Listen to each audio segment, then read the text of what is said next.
નમસ્કાર મિત્રો, હું છું આપનો બિરજુ મકવાણા. કેમ છો? મજામાં? મિત્રો, આજનો સબ્જેક્ટ છે આપણે, અને આજનો પ્રશ્ન છે કે જેમ કપડાં વધારે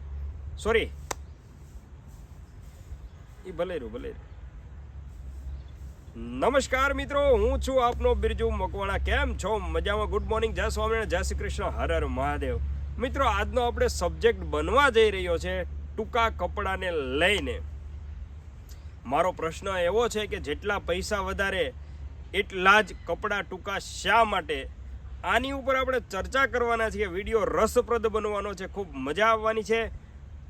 સાચી વાતો આ વિડીયોમાં થવાની છે. સારી નહીં, પરંતુ સાચી વાતો આ વિડીયોમાં થવાની છે. તો વિડીયોમાં બના રહેજો, ખૂબ મજા આવવાની છે. મિત્રો, હું તમને વાત કરી રહ્યો છું આજે ટૂંકા વસ્ત્રોની. તો મારા બહેનો જે ટૂંકા વસ્ત્રો પહેરે છે, માતા બહેનો જે અત્યારને ફોરેન કલ્ચરને ફોલો કરી અને જે ટૂંકા વસ્ત્રો પહેરતા જાય છે, વસ્ત્રોની સાઈઝ એકદમ ટૂંકી કરતા જાય છે, તેમને મારો એક જ પ્રશ્ન છે કે શા માટે આપણે વસ્ત્રો પહેરીએ છીએ? રાઈટ, વસ્ત્રની પરિભાષા શું છે, વસ્ત્રની વ્યાખ્યા શું છે, એને લઈને આપણે ચર્ચા કરવાની છે. વસ્ત્ર પહેરીએ છીએ શા માટે? કારણ કે આપણે આપણા શરીરનું ધ્યાન રાખીએ, શરીરને ઢાંકી શકીએ.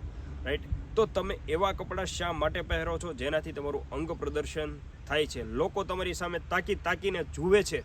રાઈટ, કોઈ વ્યક્તિ મૂર્ખ નથી. તમે જેટલા ટૂંકા કપડાં પહેરશો તો કોઈ પણ વ્યક્તિ તમારી સામે જોવાનું છે, તે ફાઇનલ છે, 110% છે. પછી તમે પાછા એમના વાંક કાઢો છો કે અમારી સામે આ વ્યક્તિ જોવે છે, અમારી સામે ખરાબ દ્રષ્ટિએ જોવે છે. તો સૌપ્રથમ તો તમારે લોકોએ મર્યાદામાં રહેવું ખૂબ જરૂરી છે.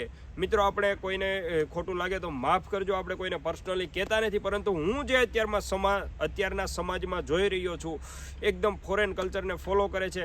માતાઓ છે તે ટૂંકા કપડાં પહેરે છે, અને એમની નાની બાળકીઓ પણ એની જેવા ટૂંકા કપડાં પહેરે છે. પછી મોટા થઈને એનાથી પણ ટૂંકા કપડાં પહેરતા જાય છે, જે ખૂબ જ તકલીફદાયક છે. આપણે ઇન્ડિયામાં રહીએ છીએ, આપણે આપણી સંસ્કૃતિ, આપણી મર્યાદા, આપણા સમાજને લગતા કપડાં પહેરવા જોઈએ. આ કોઈ ફરજિયાત નિયમ નથી, પરંતુ જો આપણે આમને ફોલો કરીને ચાલશું તો આપણા બાળકોની અંદર સારા સંસ્કાર આવશે. દરેક લોકોને નમ્ર વિનંતી છે કે આ વિડીયો દ્વારા એટલું તો આપણે જ્ઞાન લઈએ જ કે આપણે આપણા સમાજને શોભે તેવા કપડાં પહેરીએ. કપડાની ખરેખર ટૂંકી વ્યાખ્યા અને સીધી વ્યાખ્યા એ છે કે કપડાં આપણે આપણું શરીર ઢાંકવા માટે પહેરીએ છીએ. જો તમે ફોરેન કલ્ચરને ફોલો કરશો, બોલિવૂડ ઇન્ડસ્ટ્રીઝને ફોલો કરી અને કપડાં પહેરવાનું ચાલુ કરશો, તો કોઈ દિવસ આપણો સમાજ આગળ નહીં આવી શકે. સાથે સમાજમાં ખૂબ જ ખરાબ એક અસર ઊભી થતી જાય છે, અને લોકો ટૂંકા કપડાં પહેરીને આટા મારતા જાય છે. તમારા પરિવારની, તમારા માતા પિતાની, બધાની આબરૂ ખાસ તો જતી રહી છે. હવે ઘણા બહેનો એવો પ્રશ્ન કરશે કે અમારા કપડાં ટૂંકા પહેરવા કે લાંબા પહેરવા એ તમે કોણ કહેવાવાળા, તમે નક્કી કરવાવાળા કોણ? અમે કોઈ નથી, પરંતુ તમને લોકો કઈ રીતે જોવે છે તે તમે સારી રીતે જાણો છો.